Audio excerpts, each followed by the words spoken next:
What's happening, racing fans? Welcome back to the channel, brought to you in association with betting.co.uk.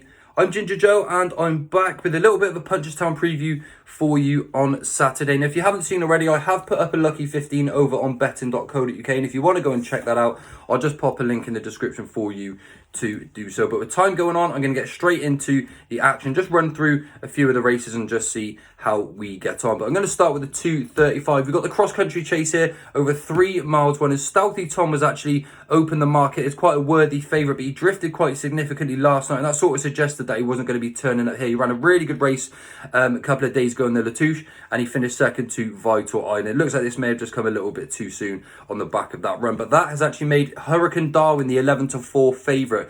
He's a 13-year-old, and even though he's in the form of his life at the moment, I'm not too sure if you can be that stable with a horse like this coming into this sort of race. I don't really want to rely on a 13-year-old getting the job done round the banks here.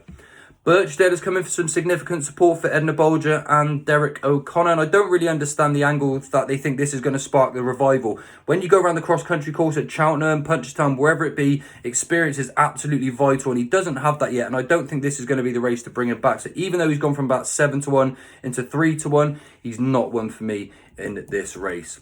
You've then got Plan of Attack at 4-1 for Henry de Bromhead and Dara O'Keefe. He's actually got some really good form in the cross countries at Cheltenham, but he's been way out of form this year. But if he could bounce back to the form of last year when he finished third to Tiger Roll and Delta, then he would have a bit of a chance. But again, not necessarily one that's too reliable. So I think I'd have a chance here on Go Another One at 5-1 now, which may be a little bit short in the market, but I can't let that put me off. He is the one that I do fancy in this race for Ben Harvey, also taking off a very valuable £5. And he also rides Sam Brown today. He's also got Seddon, so it could be a big day for Ben Harvey. But this one, he's a really good winner over hurdles. He's got a lot of class. He is an 11-year-old, but he's still running some really good races. And this is going to be his second attempt over the banks at Punchestown. And you need that course experience, like I mentioned. So on the basis of one run previously over this course, I think second time on the banks, that this could be a really good opportunity for Go Another One.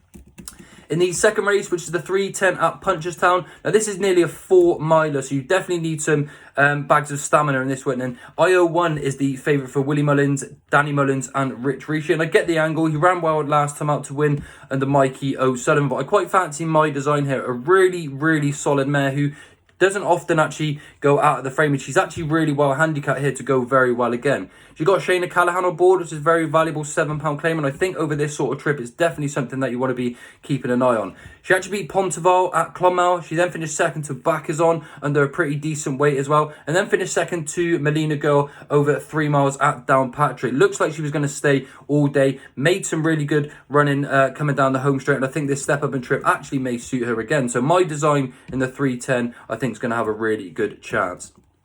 Then in the 350, we've got the Mares Champion Hurdle, and this is a very interesting race with Queensbrook's actually just been taken out of the event, but that still left Love Envoy the 13-8 favourite. And don't get me wrong, she's really, really good, and she was second, obviously, to Honeysuckle at Cheltenham, and then she was second to Brandy Love here at Punchestown last year. But I've just got a slight question mark about her on the yielding ground. I just think she might like it a little bit deeper in this sort of setup. It's a very small field, and I think this may actually give the edge to Echoes in Rain, who's a very consistent mare, never really quite seen potentially the best of her, but she is a grade 3 winner, and I think she's actually going to go very well here too. I think if it was at Cheltenham, I'd fancy La Vembois, but back here at Punchestown, I think Echoes and Rain's got really good course form here, and she'd be a standout selection for me in this race. But of course, you wouldn't be surprised to see Epatante run well too. But I do think in this field, I think Echoes and Rain will be the one to beat.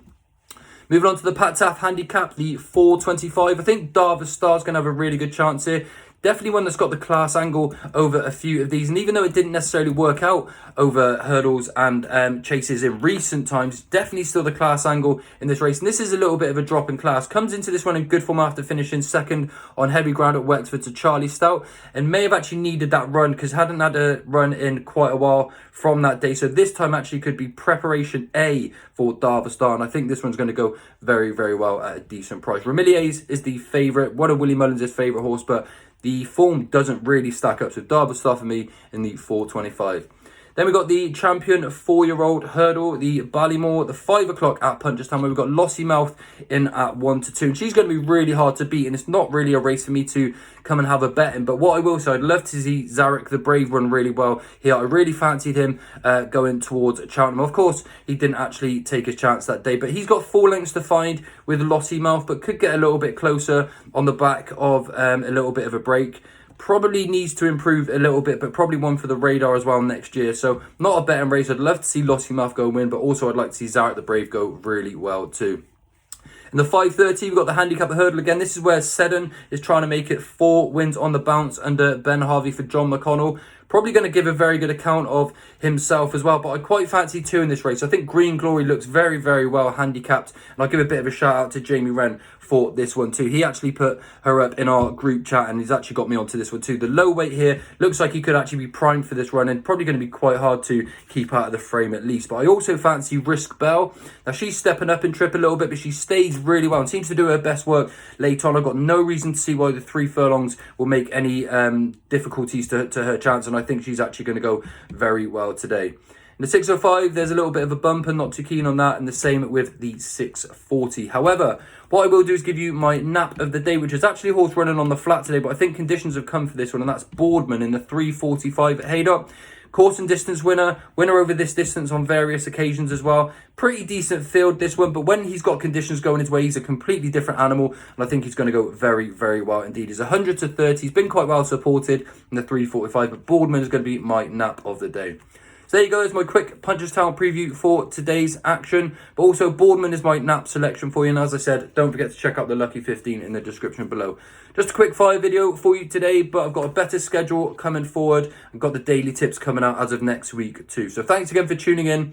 Don't forget to subscribe. Good luck with all of your bets today, and I'll see you all real soon. Bye for now.